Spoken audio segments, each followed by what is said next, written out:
2030 आते आते 90% लोग खेती नहीं करेंगे। क्या ऐसा हो सकता है? या अब वैज्ञानिक मिलकर अनाज पैदा करेंगे? क्या ऐसा हो सकता है? क्या वैज्ञानिक अनाज मिलकर पैदा कर सकते हैं? ऐसा कभी नहीं होगा। वैज्ञानिक अनाज पैदा नहीं कर सकते, लेकिन धीरे धीरे जो आने वाला समय है वो बहुत ख़तरनाक है। अब वर्तमान में मतलब बारिश हो नहीं रही है, बहुत कम, इस बार बहुत कम बारिश हो रही है। लोग डरने लगे हैं कि आने वाला समय कैसा होगा। और ये क्यों हो रहा है? ये इसलिए हो रहा है क्योंकि लोग पेड़ काट रहे हैं अंधाधुंध तरीके से। राजस्थान में तो बहुत सारे पेड़ कट रहे हैं, हर ज़िले में खेजड़ियाँ कट रही हैं, बहुत सारे जंगल कट रहे हैं। ये परिणाम इसी वजह से आ रहे हैं। अगर कोई मूर्ति का विरोध करता है या मूर्ति का मतलब गलत बोलता है तो लोग उसका विरोध करते हैं कि भगवान के खिलाफ क्यों बोला।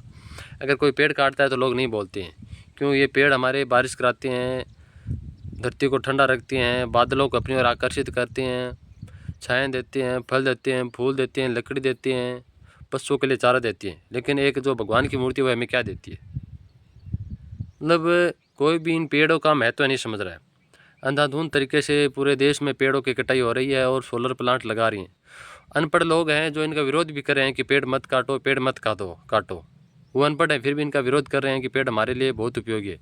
लेकिन जो सत्ता में बैठे हैं उन्हें नहीं पता है कि पेड़ क्या होता है। उन्हें केवल इतना ही पता है कि पेड़ केवल हवा देता है। पेड़ हवा नहीं दे सकता, पेड़ तो हवा को रोकता है।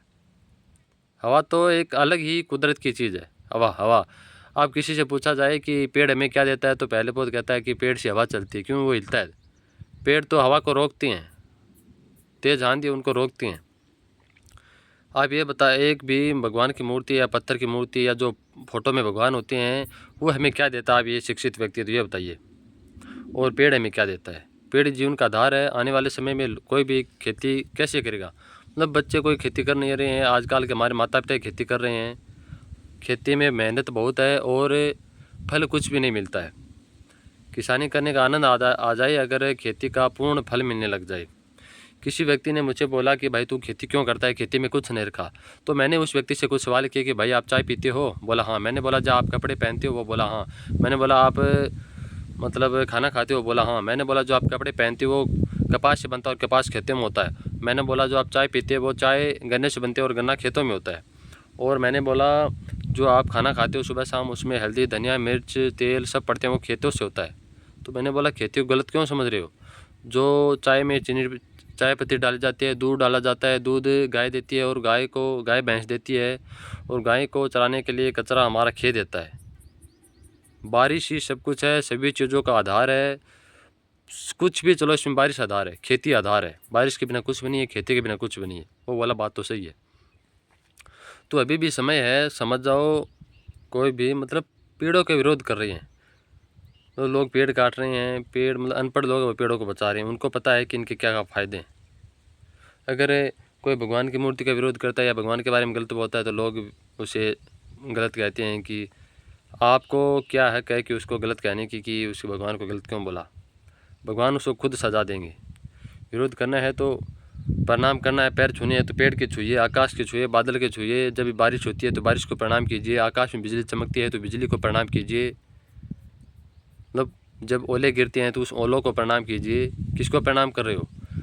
इंसान ने बनाया फ्रिज बर्फ़ जमाने के लिए और आसमान में अपने आप जम जाती है, वो ओले पड़ते हैं। वो क्या है? वो भगवान है। आसमान में बिजली चमकती है, वो कितना प्रकाश होता है, उसको प्रणाम कीजिए। देश उससे चलता है, समाज परिवार हमारा घर उससे चलता है, प्रकृति से चलता है। तो प्रकृति को भगवान मानिए। हम मतलब प्रकृति को पूज नहीं रहे हैं तो प्रकृति को पूजो, हमें सब कुछ प्रकृति दे रही है। मैं कोई भगवान का विरोध नहीं करूँ, भगवान है, लेकिन पूज किसको रही है?